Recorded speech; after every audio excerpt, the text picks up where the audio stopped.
Hello and welcome to episode 66 of Need a Miracle Sports and Gambling Podcast with your host, Tracy and Josh. Miracle. Apologies, last week we didn't have a show.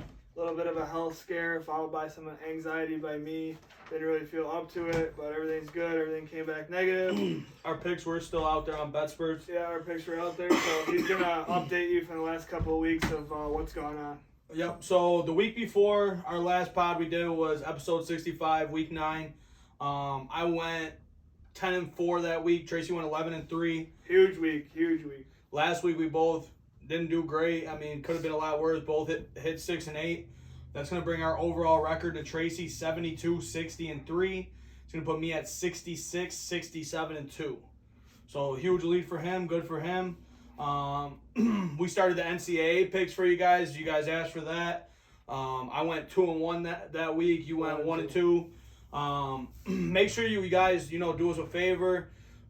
Make sure you're subscribing to YouTube when you're watching these videos. Make sure you subscribe. Follow us on Twitter. I keep saying it at Miracle Need, MARACLE NEED. That's where literally all our stuff goes. No matter what we do, even if we live bet anything we like on the fly, it all goes right on there. I tag them. Shooting the shit about things we see from the sports night before, or specifically betting. All that stuff goes on there. And then obviously subscribe to the YouTube so you can, as soon as we post, it comes up and you can watch it, or at least know we posted it, watch it later, whatever you want to do there. Yep. But yeah, just social media is huge, obviously, to get our follows up and just get our word out there to people. So. And still no winner on the Bills, so make sure you guys are. We're gonna be doing that again. Yep. Make sure you guys are getting in that contest. You want to change that up a little bit? You want to go closest? I think we just go score. All right, still score. Pick the score. You win the hoodie. Size, color, you get to pick. We're going to be starting to do something with our hoodies and our merchandise again. We want to throw out some Buffalo stuff for you guys. So look for some Sabres color, stuff like that. Some Bills color, stuff like that. Let's get this train rolling. Let's hop right into this week. Week 11 in the NFL. No, college first. Yep, I got it. Week 11 in the NFL. But for our NCAA picks, we told you guys we're going to give you 3.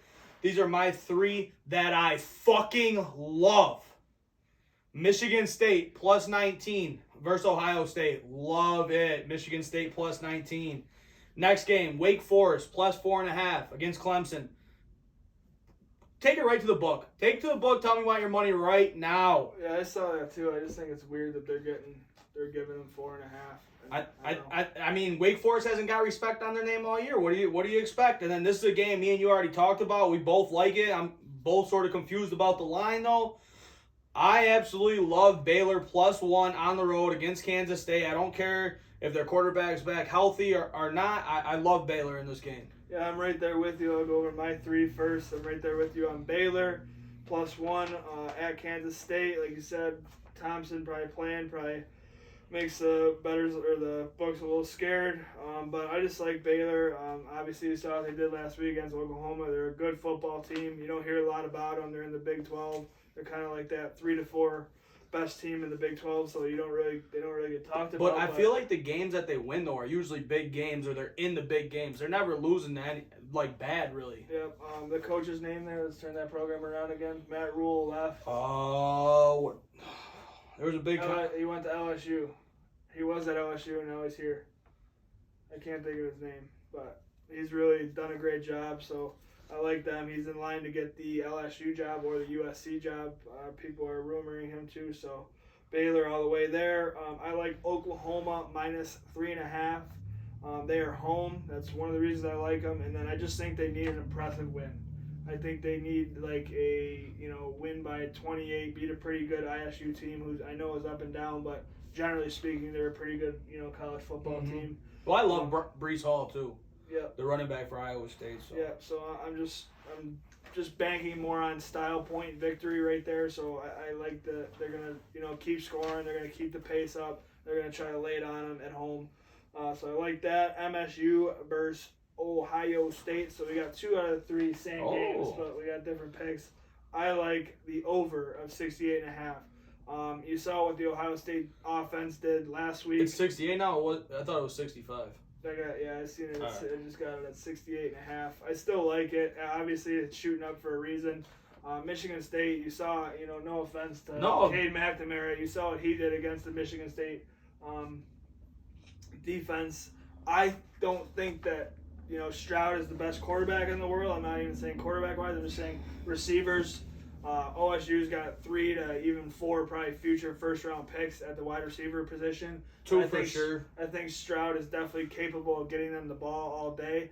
And then they got the freak running back Henderson. So I just think it's points all day. And MSU on their side, very good running back and Kenneth Walker. They're going to go down the field. They'll get in points. They'll get you some field goals here, maybe a few touchdowns late when Ohio State's up quite a bit, which I do think Ohio State's going to cover this game pretty easily because just the matchup here. It's just the passing game of Ohio State for quick scores. And I like Michigan State to go down the field on a pretty suspect Ohio State defense too. I'm sort of glad you said it. Not to cut you off here, but I'm going to cut you off. Okay. How did Oregon beat Ohio State? Can you remind me? They ran the ball. They ran the ball. This is a better running back, a better running attack. I don't like Michigan State to win this game. That's not what I'm saying, but I love them to cover the 19. Ohio State has gotten better though. Yeah, for sure. But, it's definitely a recipe that could happen. But that just even makes my bet even more better because points. Let me read you guys a little something here. I just want to make you guys aware. Top 10 CFP teams. Top win against currently ranked CFP teams. Number 1, Georgia beat number 21, Arkansas, 37-0. Number 2, Alabama beat number 12, Ole Miss, 42-21. Number 3, Oregon beat number 4, Ohio State, 35-28, road win. Ohio State has beat no one. Says none right there. I'm not even bullshitting you guys. I'm not being an a-hole. I'm just reading it, right off the screen. Number 5, Cincinnati beat number 8, Notre Dame, 24-13 road win. Number 6, Michigan beat number 15, Wisconsin, 33-17 road win. Number 7, Michigan State beat number 6, Michigan, 37-33 home win. Number 8, Notre Dame beat 15, Wisconsin, 41-13 neutral site. OSU, Oklahoma State University, beat number 11, Baylor, 24-14 home win. And to round out the top 10, Wake Forest beat number 20, NC State, 45-42 home win. Just so you guys know, to put that in perspective for you guys a little bit too. Yeah, so now we'll move on. Let's hop right into it, buddy. To the NFL. Tonight, your favorite quarterback. He's on the big stage. He's been looking real good. His passer rating's great. He's completing a lot of dink and dunk balls, getting in the guy's hands, and they're actually playing okay ball right now. That's why I'm going to take New England -6.5 against Atlanta in Atlanta. I actually got a text from one Dave Wagner who said, King David. Atlanta money line ? Tonight. Is that the move? I don't know if it's the move. I like it a lot better if Cordell Patterson is playing. He's playing. Game time decision. I heard he's not. I heard at least 2 to 3 games. Even if he's not, I still like Atlanta with the points. Reason being, they're home, the fast track, indoors. The offense plays better when they're at home. Matt Ryan obviously more comfortable there. And he still has some weapons out there. I know Ridley's gone too, but he's still got Pitts, guys like that. So I just like this to be one of those, everyone's on New England. New England just blew someone out. The Falcons just got blew out. Oh, wow, look at that. The Falcons just won by 3 points, at home. It's one of those games, just weird. Thursday night games, I swear to you. They're rigged. Always, it don't matter. They're always weird. And I just like Atlanta. All right, into the Sunday 1 o'clock schedule. This was a tough game for me, actually. It took me a minute to pick this. Detroit versus Cleveland. Cleveland is -11.5 at home. I'm going with Detroit. I expect it to be sort of a close game. Both similar styles in offense with running the ball. You don't see a lot of huge plays unless it's on the ground from these offenses. So I'm going to take Detroit to stay in this game, not to win it, but to stay within the 11.5. I could see it being a 10-point game. I mean, it could be a blowout for Cleveland. I just don't really see it, especially with some of the injuries they got. Chubb still isn't back yet, so I mean, who knows if he's going to be back. He still needs to produce 2 negative tests, and as of today, he hadn't produced 1. So, one of the reasons, if you want to dive inside of my brain this year, that I've been kind of successful so far is these teams like Detroit and Houston, and there's another one out there I can't think of. New Orleans. No. Just well, like you've been money on New Orleans, too. Well, yeah, like bad teams, I'm saying. It seems like there's a trend. and I might get burned every once in a while, but it seems like when these teams come and bite you and cover a game or, even win in Houston's case, the next week, it's like a ghost town. They just disappear and they lose by 30 or 40. I think that's one of this game. I don't know if Chubb's playing. I think he only had COVID, so he couldn't. Yeah, he did only have COVID, but he still has to produce 2 negative tests. And like I said today, he still hasn't produced 1. So obviously, he still has tomorrow, Thursday, or Friday, Saturday, and Sunday. But what about Hunt? He's out too. Hunt's still on IR. Yes. Okay, I just still like Cleveland. It would be Dearness Johnson. I actually tweeted this out because I was at a bar and Cleveland went all the way down the field and scored and made it 7-0. I tweeted out, fade the running backs. I do this with Tennessee with Derrick Henry. Vegas is giving you points because Derrick Henry's out. I am a firm believer that the guy on the street that can't make an NFL roster and the superstar aren't that far apart.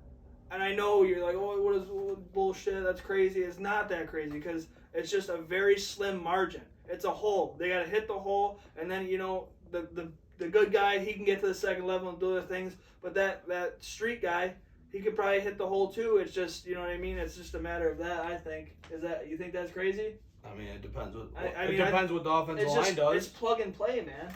That's what I'm saying. Tennessee has a good line. With some guys, so does Cleveland. Like Derrick Henry and Nick Chubb and McCaffrey. They're the elite of the elite. But but now when you want to get back to more of the Josh Jacobs, James Conner, Myles Gaskin, them type of guys. Yeah, I don't think it's that big of a difference. A lot of times you can bring in a guy not off the street, but you know what I mean, an unknown guy, and plug him in, and he's probably gonna do some good things. I'm not gonna say that, but the elite guys, yeah, there is a crucial top, but you're seeing it right now in Kansas City. Look when they brought that Gore guy in. You said he did all right. I didn't happen to catch the game. Runs hard, yeah. Guys like that. You got a guy like CEH who really hasn't shown anything this year, and last season, yeah, he started out hot as a rookie, but he faded out. Yeah, but just getting back to that. I just like a stinker here from Detroit, and I like Cleveland, who needs to really have a prove-it game. Perfect team to do it against. They go in there and roll. You want to talk about a team that brings in no-name running backs, and they seem to perform no matter who's getting the ball. San Fran versus Jacksonville is this next game. Jacksonville's getting 6.5. I love San Fran here just to keep it rolling. Jimmy G didn't play bad. George Kittle back looked great. George Kittle, you want to talk about a block. Go watch him put Von Miller on his ass. It was absolutely insane. Probably one of the best blocks I've seen all year. Okay, can I ask you a question? Yep. Okay, you're sitting in bed Sunday night. What type of dumb? Listen. You roll over. Have a very nice cloud-like sleep, and you wake up. You roll over. You look at your phone Monday morning, and you see Jacksonville at San Francisco, right? Yep. What do you think this line would be? Probably be about 10 points. Okay. It's 6. Yeah.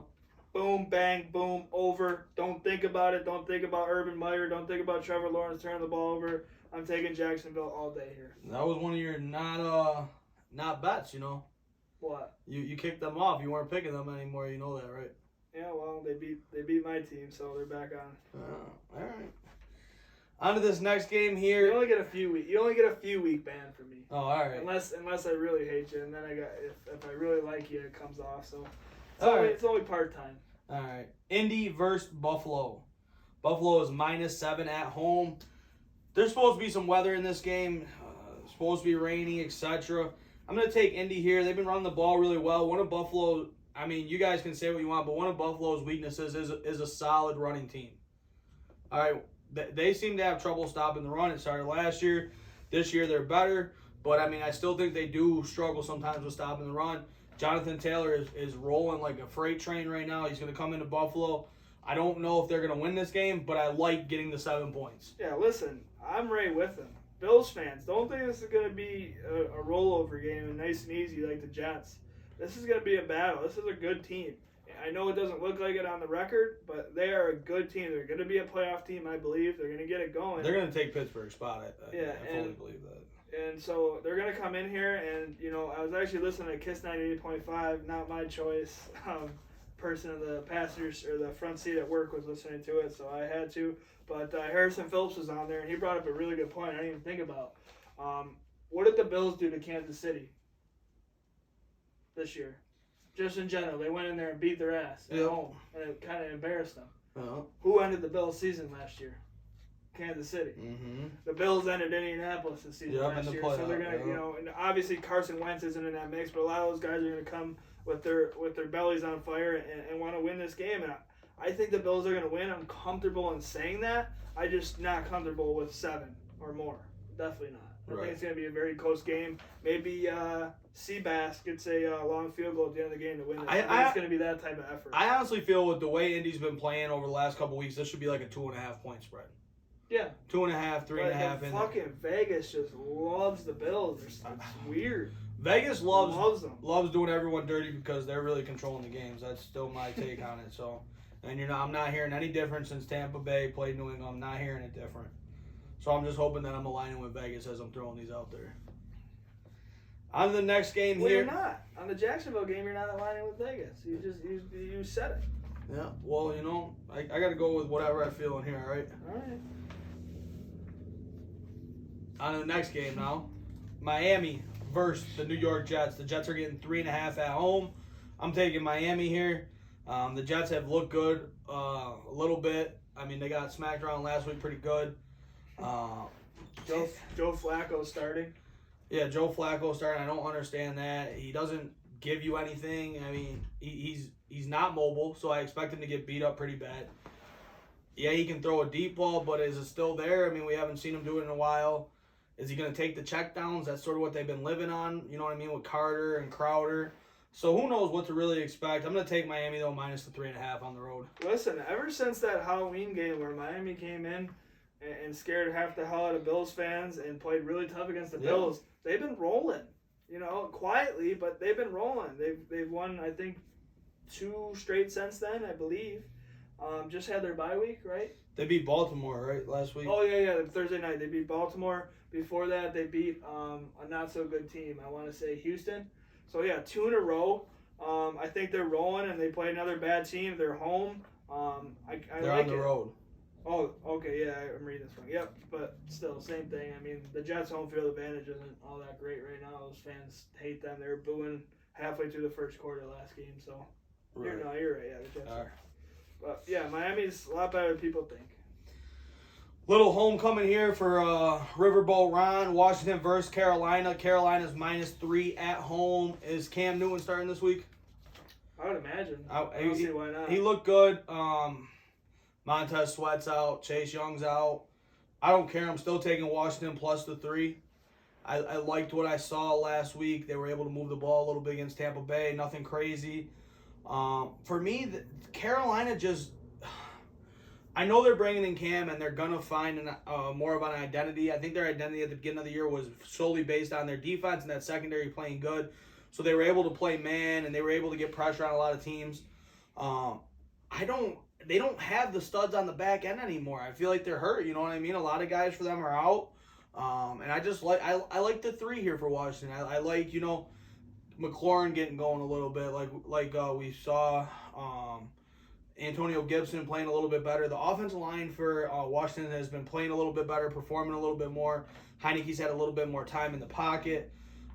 Obviously, this defense is sort of. They are banged up. They're missing their 2 top defensive players, in my opinion, which is Montez Sweat and Chase Young, who I would trade Chase Young right now in a heartbeat because I haven't seen nothing from him all year, but that's just me.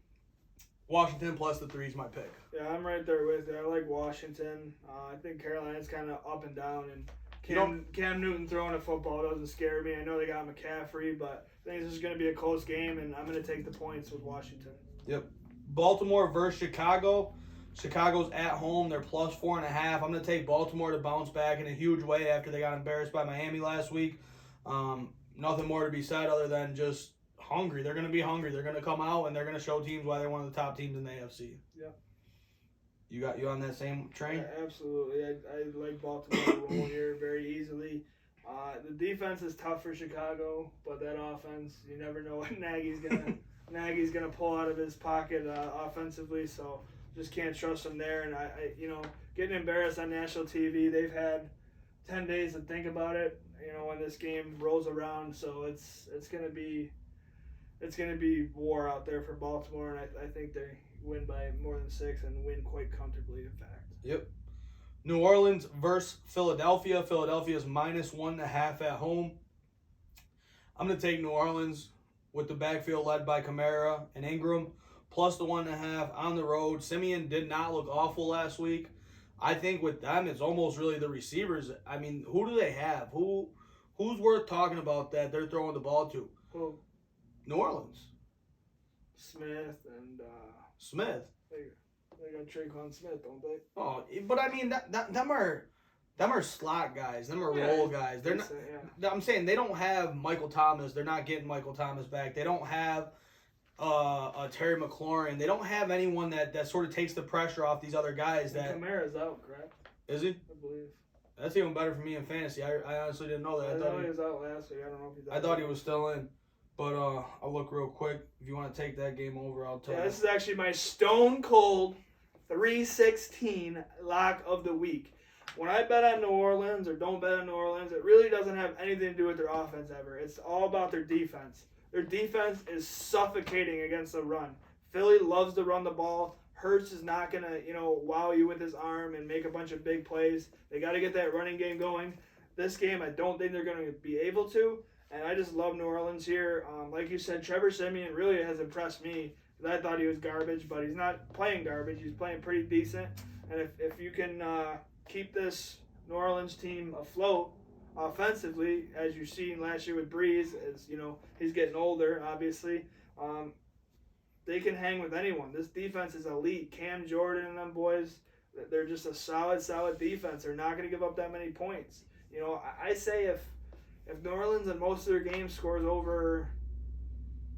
between like 18 and 20, they're gonna have a very good record because that's all they need. So I trust New Orleans here as my stone cold 316 lock of the week. All right, so a little bit to give you guys a heads up on Kamara. Didn't practice today. Going off fantasy analysts, they're saying he should have a huge point and be the focal point for the offense this week. But nothing is leading me to believe he's going to be back. He's got an MCL sprain. With an MCL sprain, for you guys that don't know, it's one of them things where it's sort of about how much pain you can take and how much pain you want to endure, or what do you want to push yourself really through. They got a huge playoff run to worry about too. Yeah, so I don't see him really suiting up this week. I think that it would be dumb. I think give him the 2 weeks and let him rest, especially with it being a sprain. Probably comes back healthy next week. No, rest him next week too. Rest him next week. Oh yeah, play the Bills on Thursday. Well, I mean, that could be part of the reason they hold him out of this game. They might want him healthy, you know what I mean, for the big Thursday night game. So I don't expect to see him, but pay attention to it, watch it. I'm still, no matter if he's in or not, I still like New Orleans. Mark Ingram is more than capable to carry the load. So on to this next game here, Houston versus Tennessee. Tennessee's -10 at home. I'm going to go with Tennessee. No reason for me not to. They're the team to beat in the AFC right now, in my opinion. And they're going to absolutely fold this Houston team up. I'm going with Tennessee as well. Again, I talked about it earlier. They're giving you points because Derrick Henry's not playing. They're lowering the spread because Derrick Henry's not playing. I don't think it matters as much as people say it does. Obviously, they're 2-0 without him so far. I think they keep it rolling. This is a good football team, man. This is a good football team with a strong identity. You know what you're going to get every single week from them. Like the Browns were kind of last year. The Browns have fallen completely off that train.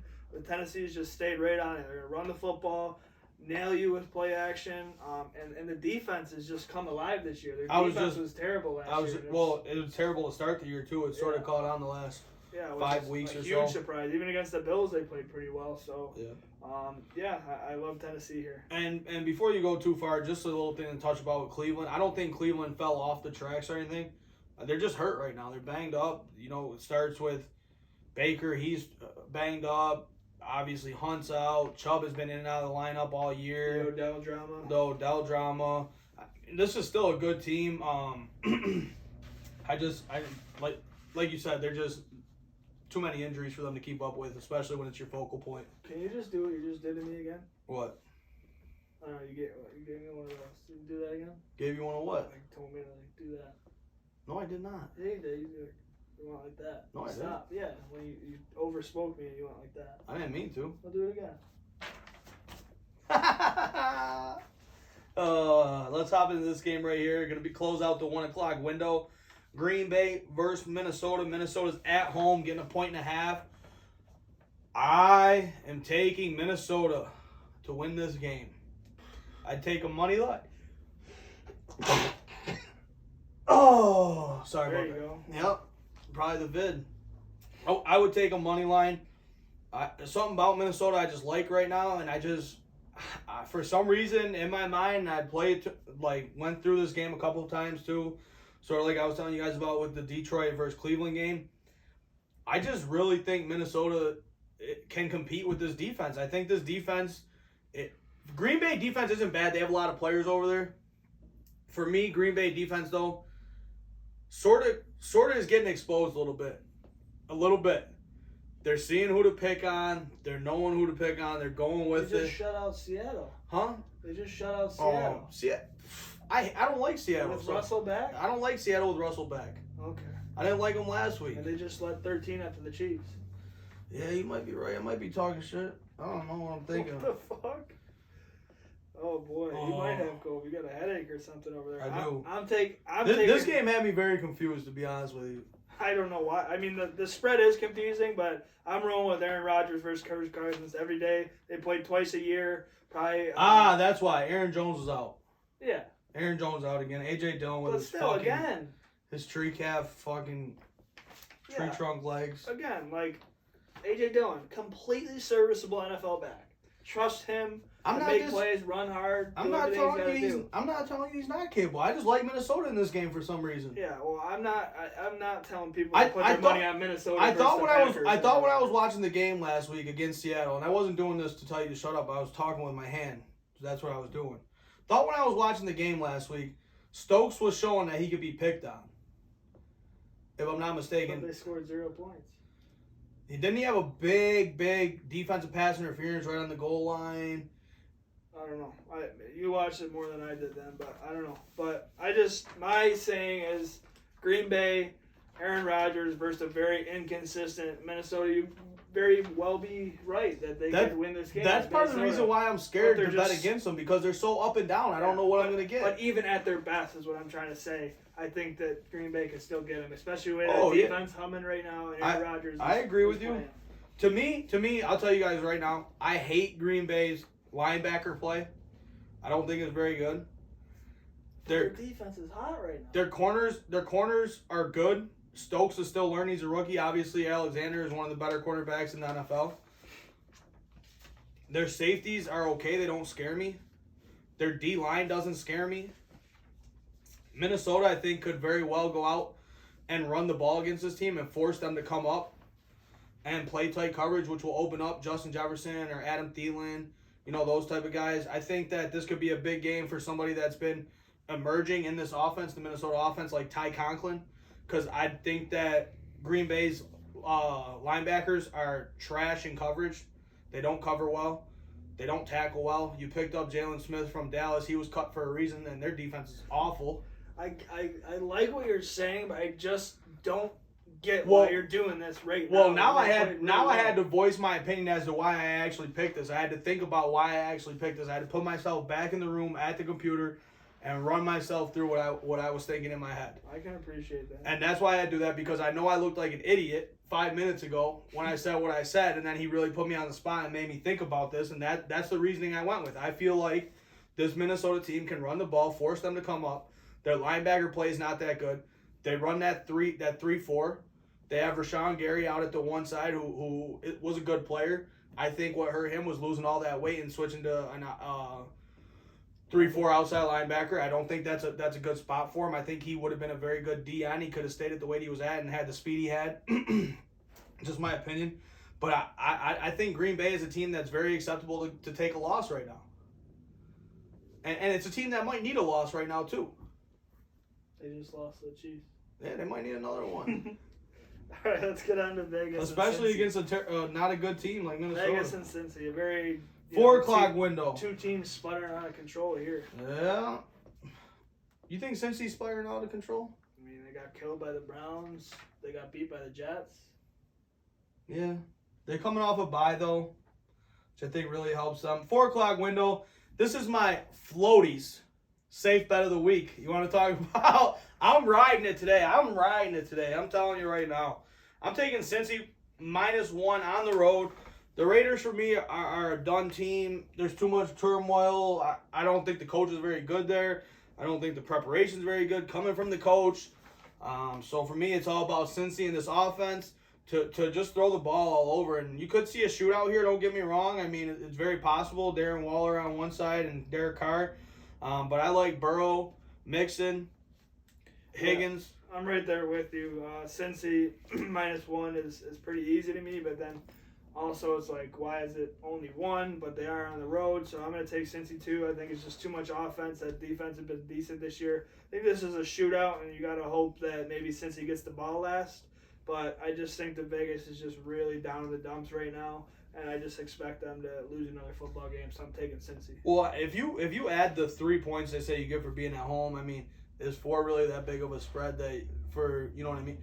Is 4 a number you would not expect to see? I would expect it to be between 4 and 6. 4 and 7. Yeah, Cincy's just been bad too, so I get it's a low number. I would expect it to be 3.5. Right. So it's not crazy, but onto this one, Arizona versus Seattle. Seattle's getting 2.5. In case you guys didn't know, Russell Wilson's back. All right, he was back last week. But for me, it's about the guy on the other side coming back, and that's going to be Kyler Murray. Yeah, and hopefully DeAndre Hopkins for my fantasy. Well, I could care less about your fantasy. I need Kyler Murray to come back in my fantasy because he's my quarterback in like 3 leagues. But anyway, Seattle's getting 2.5 at home. I still like Arizona to take care of business here. Arizona has looked very good in multiple assets of the game, even without Kyler. Yeah, they still last week had a stinker, if I'm not mistaken, correct? They took it out last week. But James Conner's looked good in the absence of Chase Edmonds, and I think this is a team just battling a lot of injuries, and you're going to start to see them starting to get healthy again and start to see them coming back up to where they were playing before all this happened. So I like Arizona on the road. Yeah, I'm not discounting at all that Seattle is a tough place to play, but I can't see Seattle hanging in this game all that much. Russ is good, but I think those boys are going to get after him a little bit. That O-line is just shaky. And I just like Arizona, as you said, Murray back, hopefully Hopkins back to just keep rolling and definitely win this game by more than a field goal. And just so you guys know, it's not 100% that Murray's going to be back. Everything is sounding like he's going to be back. Kingsbury said he's looking good running around. Murray said he's feeling good, almost 100%. I would imagine he's going to play. It's a divisional game. He's most likely going to play. But don't hold us to that. If it's a game-time decision and something doesn't feel right, he comes out.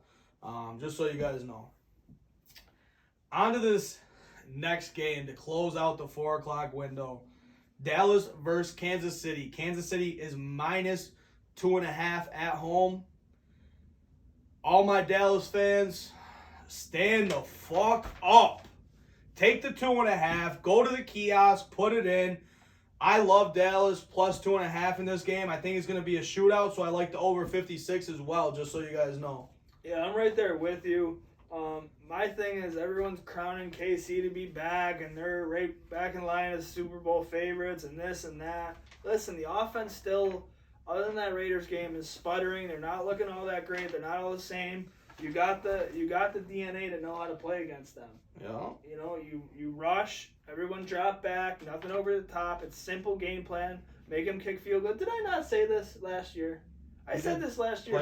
Play his shell and rush him. Yeah, and obviously, no one listened to me, but apparently they didn't. Dallas is very equipped to do this too because of one player. They made a great draft pick in Micah Parsons, and this kid so far this year has been unblockable. Yeah. And I don't see it being any different in this game. Yeah. They rush 4, sit back. I'm sure Trayvon Diggs probably comes out with a pick 6 in this game, and Dallas fans are screaming. Yeah, and that Sorensen guy's a bum. You think he's going to be able to deal with Lamb and Cooper? And even they got Lamb, Cooper, Gallup's out right now, correct? Yeah. I don't even know who the other receiver is. They got a little slot receiver. I can't think of his name either right now. They do? Yeah. Who? I don't know his name. But I like Dallas Schultz in this game too, especially. Not a huge tight end. He's very reliable. Dallas has a guy named Dallas Schultz. Dalton Schultz. Yeah, Dalton Schultz. So I like him in this game too. And yeah, I like Dallas plus 2.5 in Kansas City, and I just think that you're going to see a lot of points put up, and Dallas is going to be on the other side of this thing. Surprised this isn't a primetime game too. Yeah. On to the Sunday night game. I'm surprised they didn't flex it out for this game, but it is what it is. Pittsburgh versus the Los Angeles Chargers. The Chargers are -6. That's what I'm going to take here is the Chargers. Pittsburgh's not playing bad right now, but they're sort of a I'm not even going to say this because Pittsburgh fans are going to tear me apart. To me, they're only going because Najee Harris is literally doing everything he can to keep this team from losing games and stupid shit like that. I watched Mason Rudolph last week. He didn't look awful, but a lot of things that he did have me question, like, what is he doing? Is he even making reads, or is he just going with a pre-snap read, and that's where he's putting the ball up? And I don't think that works against the Chargers team that's been pretty solid. I mean, offensively they're solid, so look for a good battle here between the Chargers offense and Pittsburgh's defense. I just like the Chargers to come out and probably win by 10 points. Yeah, I actually like Pittsburgh here. 2 reasons, both injuries. Bosa out for the Chargers. Big Ben playing, hopefully coming back. And I just think, again, it's a close game. That defense, even if Watt is a little banged up, is still elite for the Steelers. He's not out. I'm just saying, is he banged up though? He was hurt. I don't know if he's gonna play. I didn't really look into it that much. I thought when I saw last week, I thought he was gonna be done. So, but you said he is playing though. I have no idea. I figured you would have looked at it. I didn't pick them. No, yeah, I think even, like that's what I said. Even if he is out, I still like the Steelers. Herbert's kind of been seeing ghost as of late. And the Chargers aren't that great. You're giving me 6. I love that. I love the Steelers. Watt, one of several players not practicing. Yeah, so he's probably out, but still, I still trust that defense. Yeah, I mean, you don't really have a reason not to. Like you said, Herbert has been looking bad, and that's part of the reason I like the Chargers here. I just don't think that I think he's going to be an elite quarterback, and I don't think elite guys like that stay down for too long. So I really hope this next game, I really, really hope you take what I think you're going to take. Well, you'd probably be wrong then. Monday Night Football, the New York Giants versus Tampa Bay. Tampa Bay is -11 at home, and I am taking the New York Giants. Too many points here for me. Too many points here. I've already been burned by Tampa a couple times, so I am not walking that line with that amount of points. Well, these two teams played in this exact same situation on Monday Night Football last year. And the Giants gave Tom Brady all he could handle. fits. All he could handle. And I think Tampa Bay ended up coming down and winning the game. By like 3, I thought. Yeah, but I like this matchup. The Giants, they're getting really disrespected by Vegas this year. And, they had that tough loss to Washington. But other than that, they kind of, been a bettor's best friend. They're in games. They play tough. They got a good defense. You're sitting there wanting more from Daniel Jones than offense, but what are you gonna do? I love this number, especially with Tampa's weapons out and stuff. They might come in a little pissed off, but I love the Giants here. I'm almost starting to think that the Giants' biggest issue is that coach. That's really what I'm starting to think. I mean, Daniel Jones. A little more talent, I think they need. Well, all right. Let me keep it 100 with you. Daniel Jones, you watch his first half stats. They're usually pretty solid, to be honest with you. He's usually like 8 for 9. I remember one game he was 9 for 9, 6 for 7 or something. His first quarter stats are usually pretty solid, to be honest. But what happens? Other teams make adjustments, and I just feel like when other teams make adjustments, the Giants never do. So you're blaming Jason Garrett, kind of. Jason Garrett, I mean, but I don't just put the blame on Jason Garrett. As a head coach, you got to be making sure shit's getting done. Just because you're my offensive coordinator, I should still be listening to what you're saying. Yeah. I should still be hearing what's going on. If there's something I don't agree with, I need to step in and interfere, because at the end of the day, it's my ass. It's my name on this team. And a lot of times, the head coach is more on the hot seat than the offensive coordinator. So it's easy for the offensive coordinator to go in there and be like, oh, let's keep doing what we're doing. It's working. Well, no. I'm the head coach. It's my ass. It's my resume. So I'm saying you need to switch something. And I don't see that from Joe Judge ever. He seems like he's fired up, but when he gets fired up, he makes the dumbest moves I've ever seen. So he's not somebody I like. He's not somebody I root for. But I do like the Giants here, plus 11 points. Yeah, like I said, I love the Giants. So that'll wrap her up. That's gonna wrap her up. This was episode 66. You want to go first, or you want me to go? You go first. I got 2 ready, so I'm gonna fire off the first one. I'm a Pittsburgh Penguins fan. Mario Lemieux, number 66. And then I'm going to give you guys a little background. Oh, you can't do... Oh, I thought you were going to go 2. I am going to go 2. You want the other one? I figure you don't even know who the other one is. All right, well, then I probably don't. All That's not who I'm thinking of. My next one is going to be Chuck Falaga, number 66 from Michigan. He came in as a very, very high recruit, offensive lineman, was supposed to be a tackle, never made the field as a tackle, switched to guard, still only gets in when people are injured. Don't let rankings fool you. Do not let rankings fool you. Somebody comes in highly rated, don't mean they can't get their ass beat out by somebody that wasn't. So, Chuck Falaga, 66. Oh, that was weird. I thought you were gonna say like. No, I can't stand him. I used to be hyped to have him get on the field. I'd be so happy, be like, yo, let's see him. Then he comes out there and he don't move people. He just stands there. He's big for nothing. He's like 6'6", 3, I want to say he's like 335. I think he came into college at like 350 almost, 345. He doesn't move. He doesn't play well. He does nothing that makes me like him. I can't stand him. Just mark this down as the Chuck Falaga hate show. Yep. Mine is a former Los Angeles Dodger, the Cuban. They don't call him a Cuban missile, but I was gonna say something Cuban, but he's from Cuba. See, we're all fucked up today. Yasiel Puig. Again, this has been episode 66. Go to YouTube, go to Twitter, follow, subscribe, do your stuff. Make sure you get on the Bills contest this week too. Yes. We want somebody to win a hoodie soon. Yeah, absolutely. Thank you. This has been your favorite podcaster's favorite podcast.